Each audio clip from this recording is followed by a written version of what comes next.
Muy bien, aquí estamos de nuevo con el curso de Apocalipsis. Este es la clase número 3, iba a decir el capítulo 3, pero no estamos en el capítulo 3 todavía. Esta es la clase número 3. Vamos a estar hablando de la literatura apocalíptica. Espero que hayan realizado la prueba. Si no, pido que paren ahora y que vayan a hacer la prueba y después que vuelvan a ver este video, ¿no? El enlace para la prueba está en el programa del curso. A veces tiene el cuaderno, vamos a ver si está ahí o no, pero hagan la prueba y después vienen acá. Ok, vamos a aclarar algo antes de comenzar. Mucho de lo que se presenta en esta lección vendrá de un punto de vista literario, no teológico, literario, ¿no? Que no contempla el tema de la inspiración divina, ¿no? Vamos a tratar estos libros como literatura. No vamos a entrar en la cuestión de si son libros inspirados o no, cómo se afecta el hecho de que algunos libros inspirados parecen tal vez a libro babilónico o griego o lo que sea, ¿no? Para los propósitos de esta lección. Estamos tratándolo como literatura. Así que si tienen su cuaderno, pueden seguir ahí. Vamos a estar viendo básicamente lo que está ahí, ¿no? Bien, entonces comenzamos. Cuando hablamos de la literatura apocalíptica, tenemos que reconocer que esta literatura aparece en cierta época, se hace muy popular y después pasa de moda. Ya no es lo que era, pero unos siglos antes de Cristo hasta más o menos el año 200 después de Cristo, se hizo popular este estilo de escribir, la literatura apocalíptica. Entonces, ¿de dónde vino? ¿No? Son unas preguntas. ¿Por qué se hizo tan popular en ese momento? Vamos a dar unas explicaciones para eso, pero no de todo, ¿no? Y después, ¿por qué no se incluyó más de esta literatura? Porque hay muchos ejemplos. ¿Por qué no hay más en la Biblia? ¿No? ¿Por qué no tenemos lo que leímos, ¿no? Para esta clase? Este libro de primera de Enoch, de tercera de Esdras, de segunda de Baruch. ¿Por qué no tenemos estos libros en nuestra Biblia? Los otros apocalipsis que hay ahí, el libro de jubileos, en fin, hay muchos libros así. ¿Por qué no están en la Biblia? Bueno, hay distintas ideas en cuanto a eso.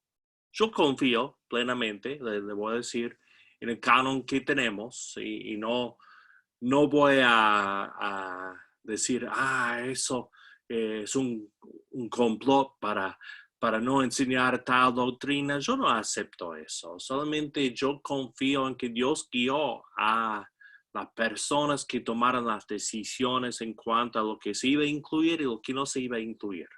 Ahora, bien, en el Antiguo Testamento vemos literatura apocalíptica. Es interesante, por ejemplo, que haya tanto en el libro de Daniel, porque Daniel estuvo en una situación interesante. Daniel comenzó en Jerusalén, no sabemos qué edad tenía cuando lo llevaron a Babilonia. Después estuvo en Babilonia un buen tiempo y estuvo a cargo de los magos, ¿no? Para no tomar un tangente, pero menciono que algunos creen que los reyes magos que tenemos eran descendientes, por lo menos ideológicamente, de estos que trabajaron con Daniel y que él les había enseñado acerca de Mesías, pero eso ya es otra teoría. Pero Daniel estuvo en Babilonia. Después también estuvo un tiempo con el imperio persa. Entonces, Daniel tuvo muchas influencias culturales en su vida. Interesante que él haya utilizado este género literario para escribir. También tenemos parte del libro de Isaías. Tenemos varios pasajes en Ezequiel. Ezequiel es otro que tuvo influencia de Babilonia, ¿no? Y tenemos pasajes de Zacarías y Joel, ¿no? Entonces, si leemos esas porciones del Antiguo Testamento, y lo vamos a hacer en este curso, vamos a ver que, bueno, el Apocalipsis no es único en ese sentido, que esos otros libros son muy parecidos, ¿no? En lo que dicen. Pero hay otra literatura fuera de la Biblia. El libro de Enoch, sobre todo el primero de Enoch que estuvimos leyendo, el libro de los jubileos, que narra los eventos de Génesis y Éxodo en periodo de 40 años, utiliza un calendario solar, porque el calendario judío era lunar, pero Jubileos utiliza un calendario solar para sus cálculos y bueno, enfatiza mucho la fiesta de los judíos, ¿no? Segundo de Esdras, que es el texto apocalíptico más citado por los primeros cristianos, ¿no? Que después del tiempo de la Biblia, se ve que en la iglesia estudiaban este libro como parte de la literatura religiosa, ¿no? Yo no sé si tenían noción de canon, no sé si hablaban de si esto era un libro inspirado o no, pero lo leían, ¿no? Y lo citaban. Y tenemos segundo de Baruch, que leímos también nosotros. Entonces, está toda esta literatura ahí. Y preguntamos de dónde vino. Bueno, en primer lugar tenemos literatura babilónica, ¿no? Que utilizaba este vehículo literario de las visiones para transmitir cosas, ¿no? Y vemos en Daniel que hablaban mucho de los sueños y creían mucho en los sueños como forma en que los dioses se revelaban, ¿no? Y eso se refleja en su literatura. También hay temas que vienen de los escritos persas, ¿no? Como el dualismo de que está Dios y está Satanás y está bien y está mal, y hay fuerza de bien y fuerza de mal. Eso es algo muy común en la literatura persa. La idea de ángeles y demonios, la idea de una vida después de la muerte. Tenemos que confesar, tenemos que reconocer que en el Antiguo Testamento no se ve tanto la idea de una vida después de esta vida, pero los persas sí escribían mucho de eso y también hablaban de paraíso, ¿no?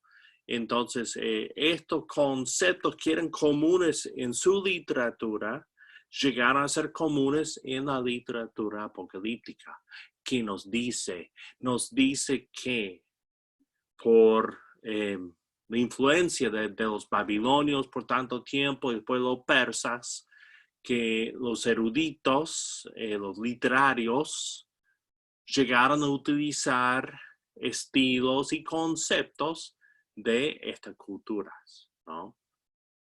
Bien, después tenemos que ver el trasfondo histórico en que surgió esto de la literatura apocalíptica.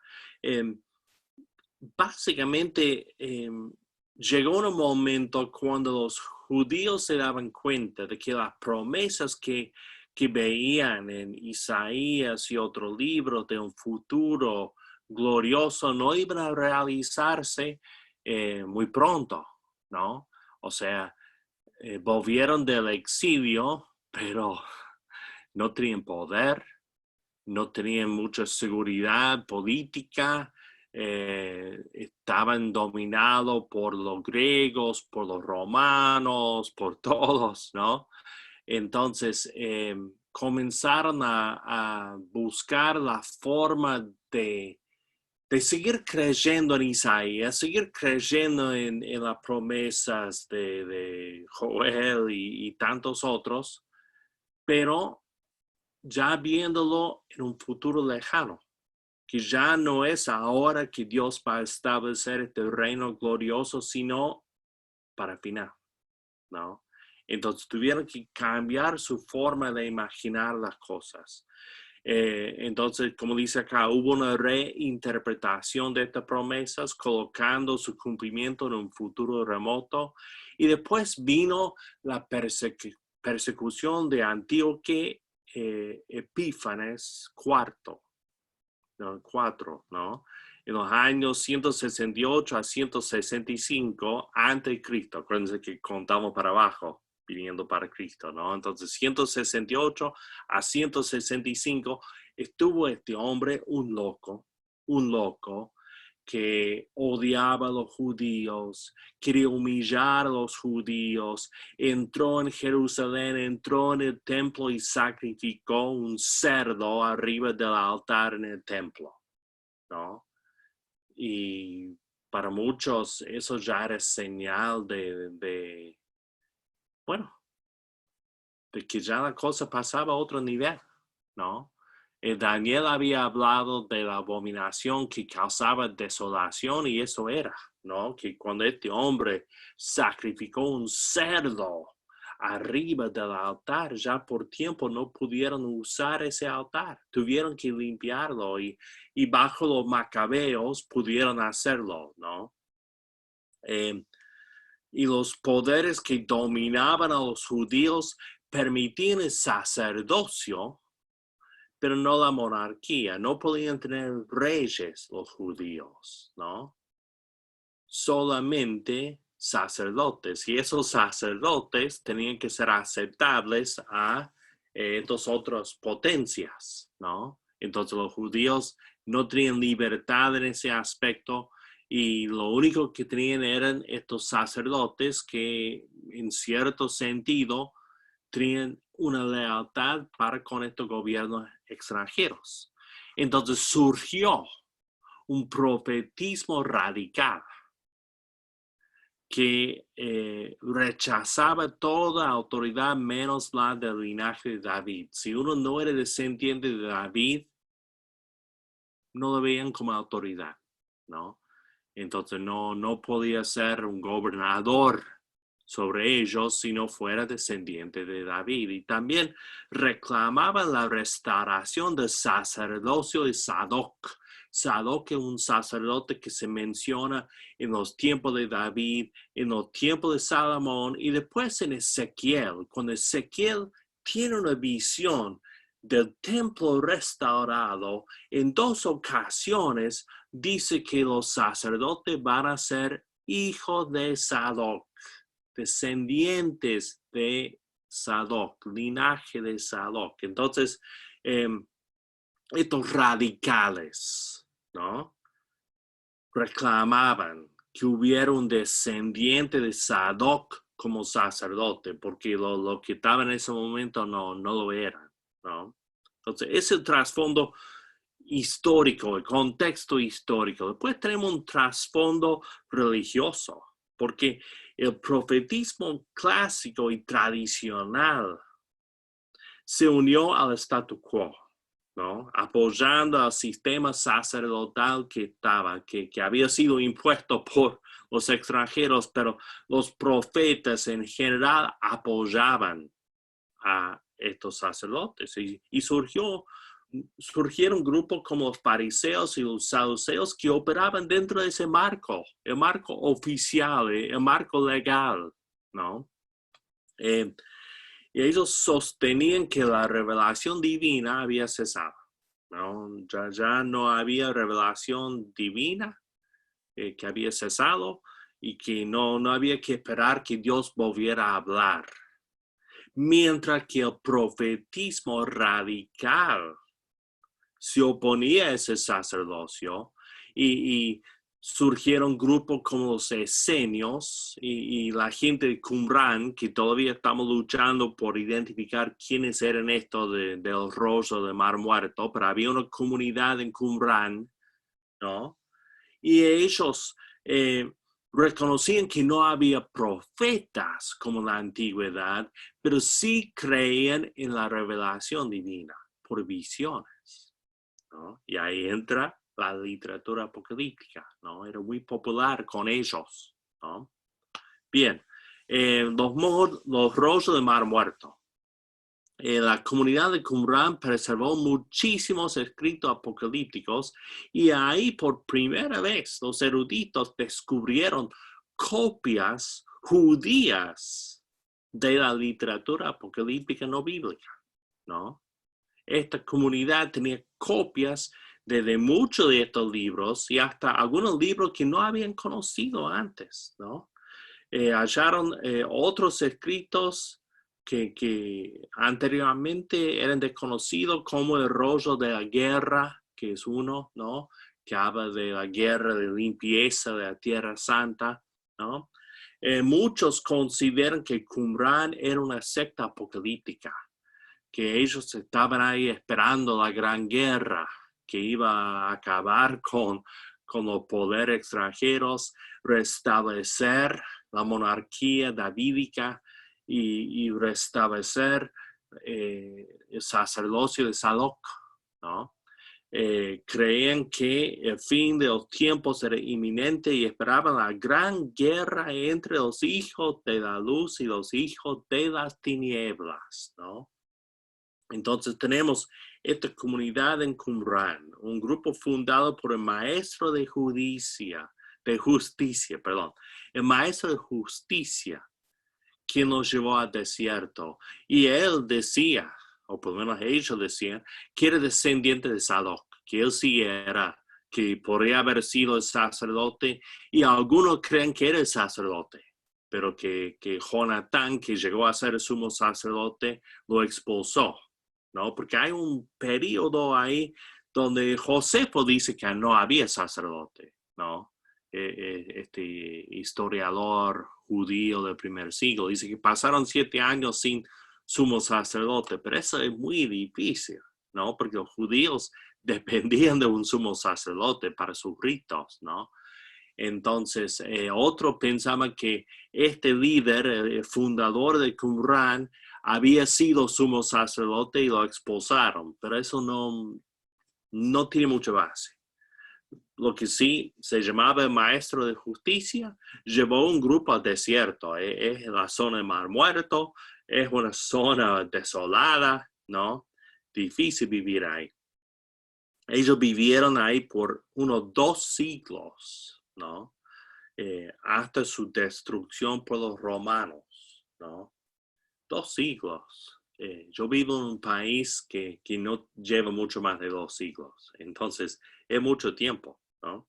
Se identificaban con los entendidos mencionados en el libro de Daniel y ellos pensaban que ellos eran los entendidos que podían captar las revelaciones que Dios tenía para ellos, ¿no?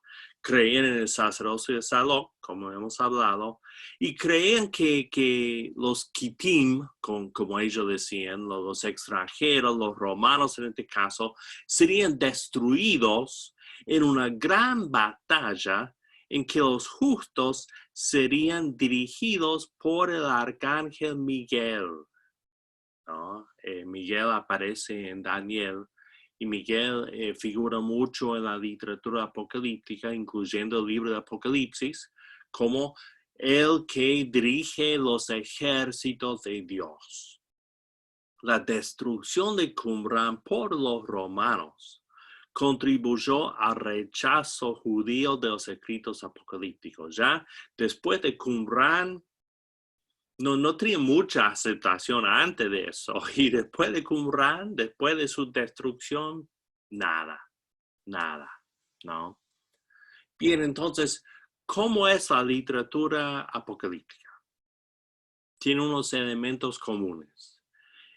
Primeramente, el dualismo. Hay una lucha entre el bien y el mal, y eso es muy común en estos escritos.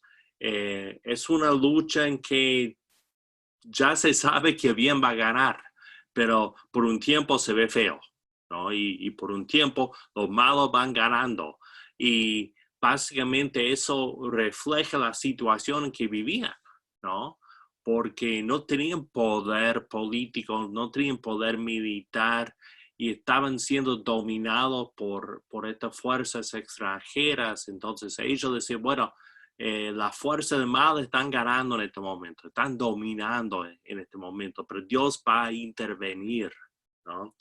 Y después está el espiritismo. Y estos primeros 10 puntos acá vienen del libro Ryken's Bible Handbook en inglés sobre apocalyptic writing, escritura apocalíptica, ¿no? Entonces, debo reconocer que esto es sacado de ahí. El espiritismo, la idea de que lo que estamos viendo no es todo, que estamos viendo un mundo físico, pero también hay un mundo espiritual detrás del mundo físico. Tiene un enfoque mesiánico. Dios tiene que intervenir. No hay forma de que como van las cosas que se vayan a resolver, que solamente con la intervención de Dios por medio de su Mesías habrá esperanza. Entonces los libros apocalípticos enfocan mucho en Mesías que viene. Hay varias clases de simbología, de animales, de colores, de números. No son fijos, ¿no? Hay ciertas cosas que sí podemos ver relación. El color blanco casi siempre significa pureza, por ejemplo. Muchas veces el mal no se representa por el negro, sino por el rojo. Qué interesante, ¿no? Nosotros muchas veces vemos al negro como el opuesto del blanco, pero ellos veían el rojo como sangre derramada, ¿no? Como el furor del fuego, ¿no? Esas cosas rojas, ¿no? Todo eso, animales, hay dragones, hay monstruos del mar, muchas clases de animales, también animales comunes pero con tamaño grande, animales como el león, como el oso, que de por sí dan miedo, ¿no? Hay pájaros, hay águilas, eso es muy común en la literatura apocalíptica.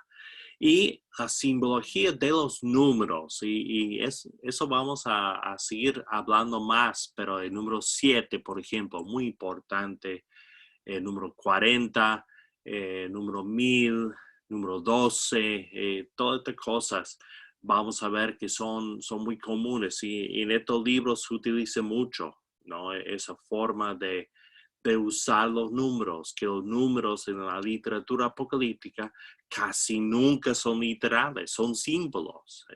Para eso sirven los números. Y después tenemos las imágenes cataclísmicas. ¿Qué palabra? Cataclísmica, ¿no?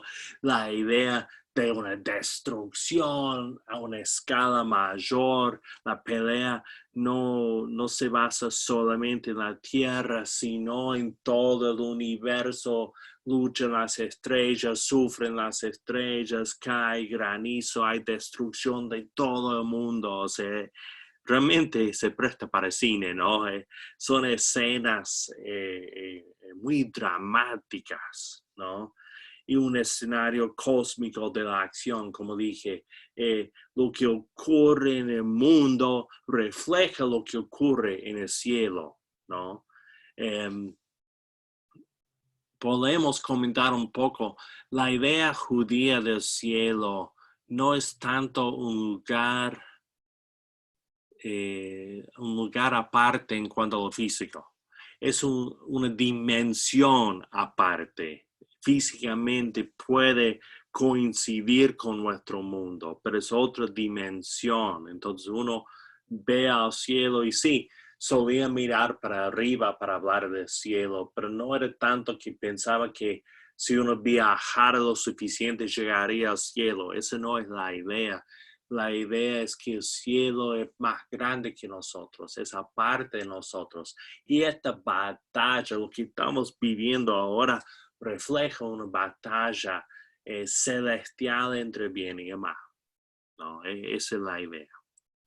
La renovación del lugar de adoración corporativa, generalmente trazada como un templo restaurado. Los judíos no tenían templo. después llegaron a tener un templo y era toda una tristeza.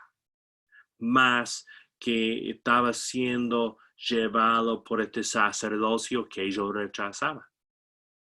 Entonces veían la necesidad de un templo nuevo, un templo renovado, un templo restaurado, ¿no? Que Dios, como parte de lo que iba a hacer, iba a establecer su nuevo templo, tal vez el mismo lugar, tal vez los mismos materiales, pero renovado, ¿no? Y esa parte de la literatura apocalíptica, una parte importante. Y número 10 de esta lista, un equilibrio entre advertencias a los no arrepentidos y consuelo para los seguidores de Dios. Entonces, está este remanente. Y este remanente está sufriendo, están siendo perseguidos, están siendo atacados, no tienen poder.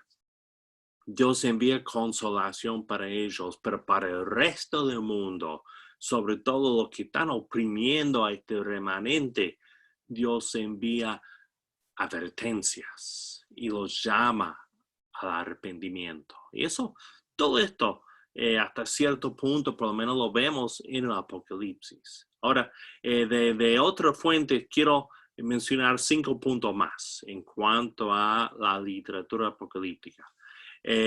Casi siempre el autor usa un seudónimo, o sea, no usa su nombre. Normalmente él lo atribuye, o sea, lo que ha escrito lo atribuye a una figura histórica, famosa, para que su libro tenga más aceptación, ¿no? Entonces, no dice, yo fulano y tal escribo esto, dice, yo Moisés, yo Enoch, yo Baruch, yo Esdras. Estoy relatando las visiones que tuve. Ponen sus escritos en boca de otro, lo que se llama pseudoepigrafía, me cuesta eso, pseudoepigrafía, que es pseudo, falso, epigrafía, ¿no? Por la escritura, ¿no? Entonces, es como si estuvieran falsificando esto, ¿no? Pero no lo veían, debo decir, no lo veían como mentira, ¿eh? No debemos tomarlo así. No buscaban engañar a la gente, o sea, era una manera de expresarse, pero como se sobreentendía lo que estaban haciendo. Es como si alguien escribe una obra de ficción histórica hoy en día, ¿no? Y dice, bueno, yo voy a escribir sobre la guerra civil española y voy a escribir como si yo fuera el mismo general Franco, ¿no? Bueno, sabemos que no es general Franco, pero entendemos que es una forma de expresar lo que dice.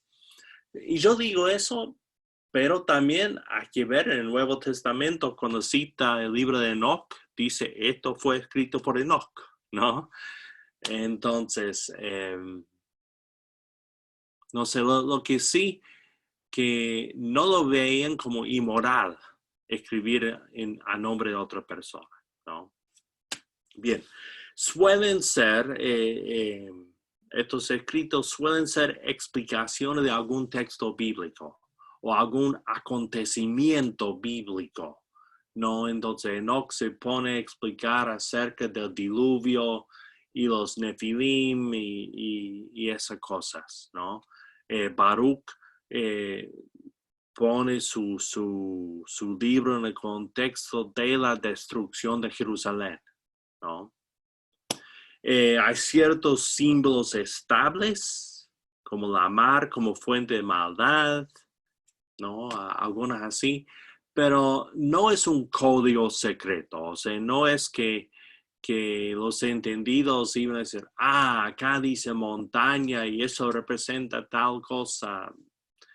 Más que nada, en el Apocalipsis, por lo menos, las figuras vienen del Antiguo Testamento, ¿no?